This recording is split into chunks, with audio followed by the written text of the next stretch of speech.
36절부터 42절까지입니다.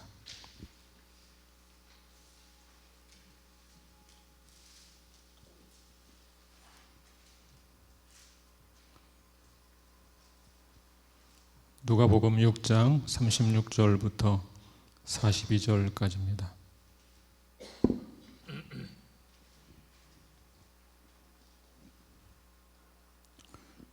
저와 함께 한 절씩 교독하겠습니다. 제가 먼저 읽겠습니다. 너희 아버지의 자비로우심 같이 너희도 자비로운 자가 되라. 비판하지 말라. 그리하면 너희가 비판을 받지 않을 것이요. 정죄하지 말라. 그리하면 너희가 정죄를 받지 않을 것이요. 용서하라. 그리하면 너희가 용서를 받을 것이요. 주라. 그리하면 너희에게 줄 것이니 곧 후히 되어 누르고 흔들어 넘치도록 하여 너희에게 안겨주리라. 너희가 헤아리는 그 헤아림으로 너희도 헤아림을 도로 받을 것이니라. 또 비유로 말씀하시되 맹인이 맹인을 인도할 수 있느냐? 둘이 다 구덩이에 빠지지 아니하겠느냐? 제자가 그 선생보다 높지 못하나 무릇 온전하게 된 자는 그 선생과 같으리라. 어찌하여 형제의 눈 속에 있는 티는 보고 내 눈 속에 있는 들보는 깨닫지 못하느냐? 다 같이.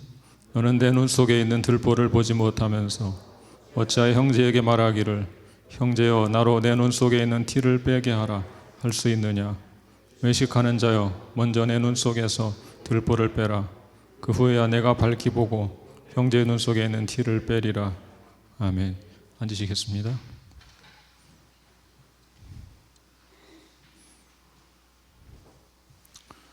오늘 주보에 있는 설교 제목을 보시면서 어떤 분들은 아마 주보를 만드시는 분이 지난주 제목을 그대로 둔 것이 아닌가, 실수한 것이 아닌가 그렇게 생각하실지 모르겠습니다.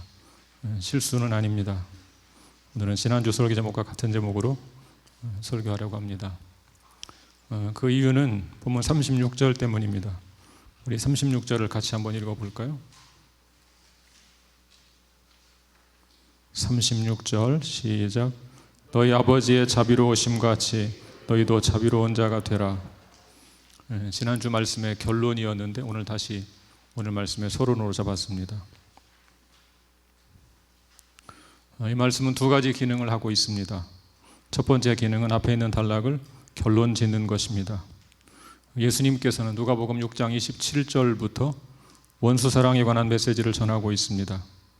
너희 원수를 사랑하며 너희를 미워하는 자를 선대하며 너희를 저주하는 자를 위하여 축복하며 너희를 모욕하는 자를 위하여 기도하라. 이런 원수 사랑의 메시지를 결론 짓는 말씀이 바로 36절입니다. 너희 아버지의 자비로우심 같이 너희도 자비로운 자가 되라. 이 말씀의 첫 번째 기능이 앞에 있는 내용을 결론 짓는 것이라면 두 번째 기능은 다음 내용을 시작하는 것입니다. 다음 내용이 무엇입니까? 37절은 비판하지 말라는 말씀으로 시작됩니다. 우리가 하늘아버지처럼 자비로운 자가 되려면 비판하지 말아야 한다. 그런 뜻입니다. 결국 36절은 자비로운 자가 되라는 원리를 선포하는 것이고 그 앞과 뒤로 구체적인 실천 방안을 제시하고 있는 것입니다. 그렇다면 지난주 말씀과 이번 주 말씀은 어떤 차이가 있을까요? 지난주 말씀은 주로 원수 사랑에 관한 것이었습니다. 하나님 아버지의 자비로우심 같이 우리도 원수까지 사랑하라는 것이었습니다. 오늘 본문은 어떤 의미를 담고 있을까요? 지난주 설교가 주로 원수와의 관계를 다루고 있다면 오늘 본문은 주로 형제와의 관계를 다루고 있습니다. 우리 본문 37절과 38절을 같이 읽어보겠습니다.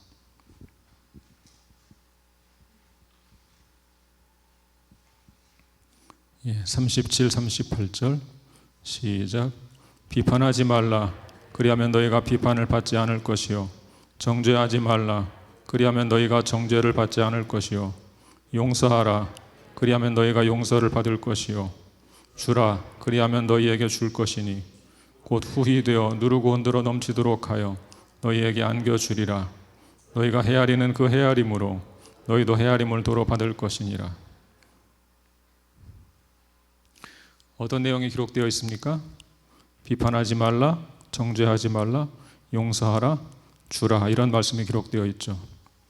이 말씀만 보면 원수와의 관계를 다룬 것인지 형제 관계를 다룬 것인지 분명하지 않죠. 그렇지만 이 말씀을 해설하고 있는 41절과 42절을 보시면 이 말씀이 형제 관계를 염두에 둔 것임을 짐작할 수 있습니다. 우리 한번 41절과 42절을 같이 읽어보겠습니다. 시작. 어찌하여 형제의 눈 속에 있는 티는 보고 내 눈 속에 있는 들보는 깨닫지 못하느냐. 너는 내 눈 속에 있는 들보를 보지 못하면서 어찌하여 형제에게 말하기를 형제여 나로 내 눈 속에 있는 티를 빼게 하라 할 수 있느냐. 외식하는 자여 먼저 내 눈 속에서 들보를 빼라. 그 후에야 내가 밝히 보고 형제의 눈 속에 있는 티를 빼리라. 왜 예수님께서는 원수 사랑이라는 고차원적인 주제와 형제 사랑의 주제를 함께 다루고 있을까요? 그 이유는 원수 사랑도 형제를 사랑하는 것에서 출발해야만 하기 때문입니다. 자신을 바르게 보지 못하고 형제를 사랑하지 못하는 자가 어떻게 원수를 사랑할 수 있겠습니까? 우리는 때로 가까이 있는데 형제조차 사랑하지 못하면서 그냥 관념적으로 원수를 사랑하자고 외칠 때가 있습니다. 밖에서는 훌륭한 믿음의 사람처럼 보이는데 가까이 있는 가족들은 그 사람 때문에 깊은 상처를 안고 살아가는 경우도 있습니다. 자기 교회 밖에서는 아주 훌륭한 그리스도인으로 칭찬을 받는데 막상 자기 교회에서는 성도들의 비난을 받고 있는 경우도 때로 있습니다. 그러므로 원수를 사랑하는 것도 자신을 돌아보는 것과 형제를 사랑하는 것에서 출발해야만 하는 것입니다. 그렇지 않으면 원수 사랑이 관념적인 주장이 되어서 위선에 빠질 수 있습니다. 오늘 본문을 보면 어떻게 자비로운 자가 될 것인가, 그 지침으로 두 가지 부정적인 명령과 두 가지 긍정적인 명령이 있습니다. 우리 37, 38절을 다시 한번 읽어보겠습니다. 37, 38절 시작. 비판하지 말라. 그리하면 너희가 비판을 받지 않을 것이요. 정죄하지 말라. 그리하면 너희가 정죄를 받지 않을 것이요. 용서하라. 그리하면 너희가 용서를 받을 것이요. 주라. 그리하면 너희에게 줄 것이니 곧 후히 되어 누르고 흔들어 넘치도록 하여 너희에게 안겨주리라. 너희가 헤아리는 그 헤아림으로 너희도 헤아림을 도로 받을 것이니라. 먼저 두 가지 부정적인 명령부터 보겠습니다. 두 가지 부정적인 명령은 비판하지 말라, 정죄하지 말라, 두 가지죠. 이 말씀은 이런 논란을 일으켰습니다. 이 말씀은 모든 종류의 비판을 일절 금지하는 것인가? 만약 그렇다면 법정에서 죄인의 잘못을 비판하는 것도 하지 말아야 되는가? 정치인들의 잘못을 비판하는 것도 일절하지 말아야 되는가? 그런 오해가 생기기도 했습니다. 이 말씀은 그런 뜻이 아닙니다. 본문을 보시면 비판하지 말라는 말씀에 뒤이어서 정죄하지 말라 그 말씀이 있죠. 여기서 비판과 정죄는 문맥상 비슷한 뜻을 내포하고 있습니다. 여기서 말하는 비판이란 마치 흠잡는 것을 직업으로 삼고 있는 검열관 같은 태도를 가리키는 것입니다. 누가복음 18장 11절에 한 바리새인의 기도가 나옵니다. 우리 한번 같이 읽어볼까요? 누가복음 18장 11절 시작. 바리새인은 서서 따로 기도하여 이르되 하나님이여 나는 다른 사람들 곧 토색, 불의, 간음을 하는 자들과 같지 아니하고 이 세리와도 같지 아니함을 감사하나이다. 이 바리새인은 다른 사람을 비판하고 정죄하는 사람의 대표적인 모습을 보여줍니다. 세리를 바라보면서 자신은 절대로 저렇게 더러운 자가 아니라는 것을 강조합니다. 그 말 속에 무엇이 담겨 있습니까? 세리에 대한 정죄의식이 담겨 있습니다. 주님은 우리에게 그와 같이 다른 사람을 비판하거나 정죄하지 말라 말씀하십니다. 그렇다면 왜 우리는 다른 사람을 비판하거나 정죄하지 말아야 합니까? 첫째로 모든 사람은 죄인이므로 우리는 먼저 자신을 살피는 자가 되어야 하기 때문입니다. 본문 41절과 42절을 다시 한번 보겠습니다.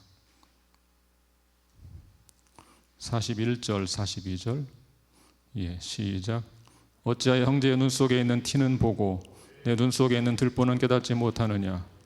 너는 내 눈 속에 있는 들보를 보지 못하면서 어찌하여 형제에게 말하기를 형제여 나로 내 눈 속에 있는 티를 빼게 하라 할 수 있느냐? 외식하는 자여 먼저 내 눈 속에서 들보를 빼라. 그 후에야 내가 밝히 보고 형제의 눈 속에는 티를 빼리라. 여기 들보가 뭘 가리키는 것입니까? 대들보. 그러면 이해가 되죠. 대들보. 우리는 대부분 내 눈 속에는 대들보는 보지 못하면서 형제 눈에는 작은 티는 봅니다. 물론 이것은 과장법을 사용한 것입니다. 눈에 대들보가 들어갈 수는 없죠. 이 말씀은 인간이 근본적으로 이기적인 존재임을 일깨워주고 있습니다. 사람은 대부분 자신의 잘못은 보지 못하는데 타인의 잘못은 기가 막히게 봅니다. 내 눈 속에 대들보는 보이지 않지만 형제 눈에 있는 작은 티는 잘 보입니다. 우리 자신이 근원적인 죄성을 가진 이기적인 존재임을 인정하셔야 합니다. 내 눈에는 들보가 있다는 사실을 늘 기억하고 살아야만 합니다. 왜 우리는 다른 사람을 비판하거나 정죄하지 말아야 합니까? 둘째로 맹인이 맹인을 인도하면 둘 다 구덩이에 빠질 수밖에 없기 때문입니다. 우리 39절을 같이 한번 읽어보겠습니다. 39절 시작. 또 비유로 말씀하시되 맹인이 맹인을 인도할 수 있느냐? 둘이 다 구덩이에 빠지지 아니하겠느냐? 첫 번째 맹인은 자신을 살피지 못한 사람을 가리킵니다. 자신을 살피지 못했으므로 그 사람은 시각 장애인일 수밖에 없습니다. 자기를 보는 눈이 없습니다. 그런데 자신도 보지 못하는 사람이 다른 사람을 인도하겠다고 말합니다. 그 결과는 무엇이겠습니까? 둘이 다 구덩이에 빠지는 것입니다. 무슨 뜻입니까? 자기 잘못도 고치지 못하면서 다른 사람의 잘못을 고쳐보겠다고 과잉 의욕을 갖는 사람들이 있습니다. 동기가 잘못되었다고 볼 수는 없지만 실제로 가능한 일은 아닙니다. 의도가 선하다고 해서 결과가 좋은 것은 아닙니다. 아무리 의도가 선해도 나도 못하면서 다른 사람 바로잡겠다는 것은 결국 교만에 불과할 뿐입니다. 부부관계에서 종종 이런 문제가 발생하죠. 여러분 평강공주 컴플렉스란 말 아십니까? 평강공주 컴플렉스. 자기가 온달과 결혼했다고 생각하는 것입니다. 그 순간 자신은 평강공주가 되죠. 마음으로 다짐하죠. 내가 이 인간 사람다운 사람만 만들어 봐야 되겠다. 내 인생의 사명으로 삼아야 되겠다. 그런 결심을 갖는 사람들이 있습니다. 사랑하는 여러분, 옆에 있는 그 인간 사람 만들기 전에 여러분 자신을 먼저 사람으로 만드시기를 바랍니다. 이것은 부부관계만 적용되는 것이 아닙니다. 자신을 보지 못한 채 다른 사람 바로잡겠다는 것은 욕심이고 교만입니다. 자신의 잘못을 돌아보지 않은 채 타인을 비판하고 정죄하는 것은 더 악한 결과를 낳게 된다는 것을 기억하셔야 합니다. 왜 우리는 다른 사람을 비판하거나 정죄하지 말아야 합니까?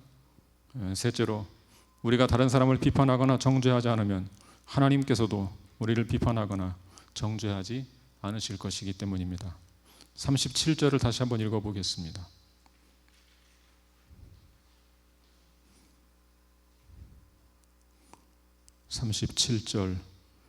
시작. 비판하지 말라.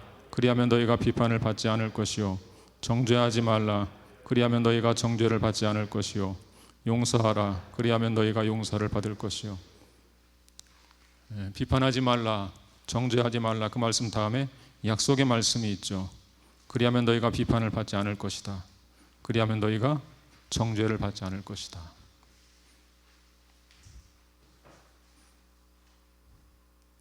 이 약속의 말씀은 둘 다 수동태 문장으로 기록되어 있습니다. 이런 것을 신적인 수동태라고 부릅니다. 실제 주어는 하나님인데 하나님의 이름을 피하기 위해서 수동태 문장으로 주어를 생략하고 기록한 것입니다. 능동태로 바꾸면 이렇게 됩니다.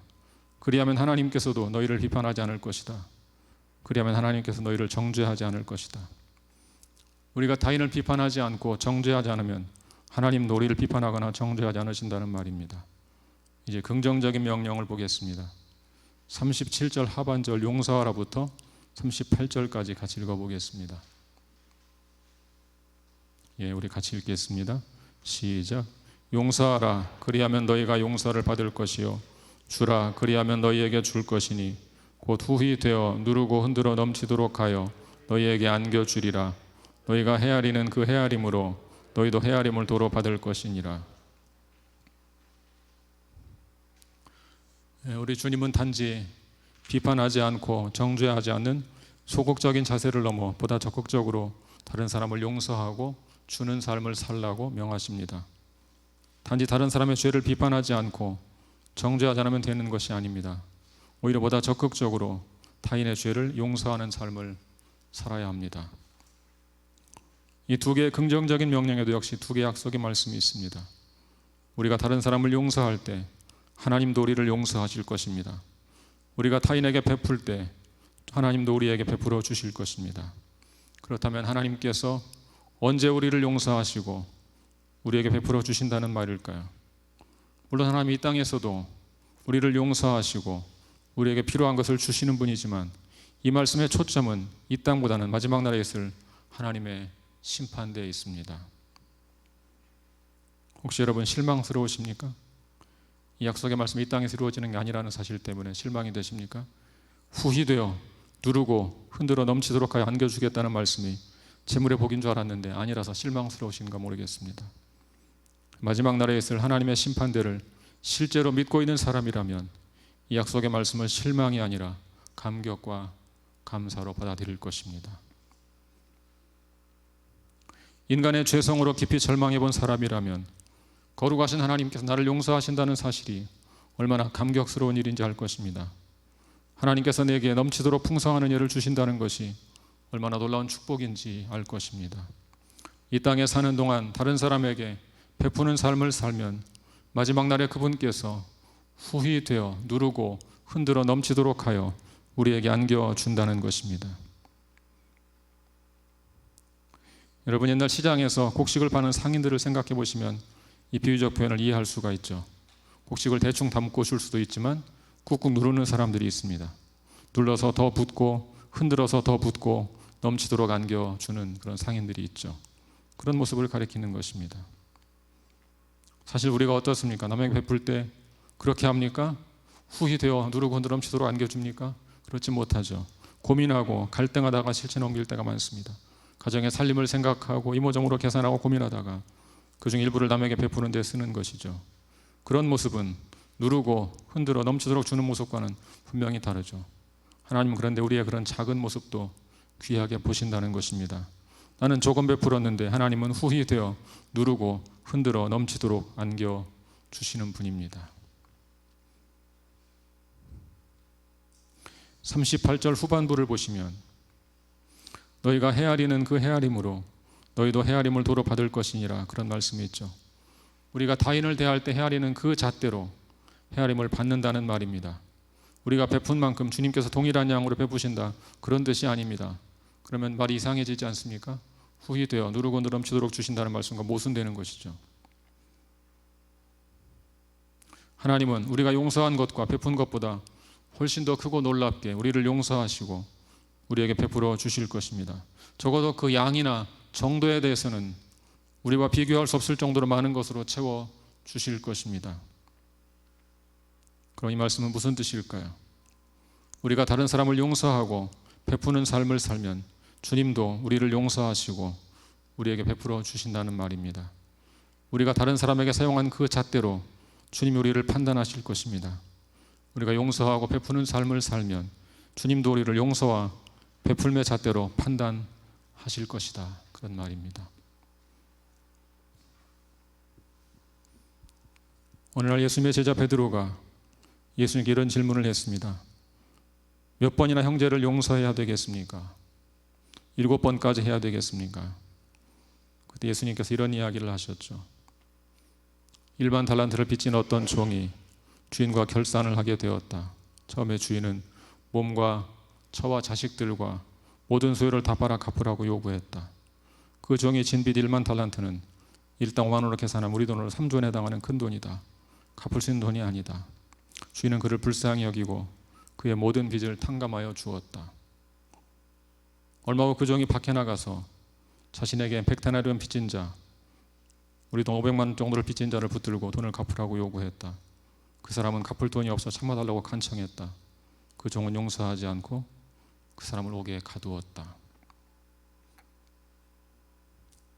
그 모습을 지켜본 다른 사람들이 민망한 마음이 들어서 주인에게 그 사실을 고했더니 주인이 크게 노하여 그를 불러 말했다.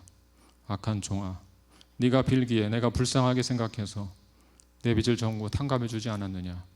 내가 너를 불쌍히 여긴 것처럼 너도 내게 빚진 사람을 불쌍하게 여기는 것이 마땅하지 않겠느냐.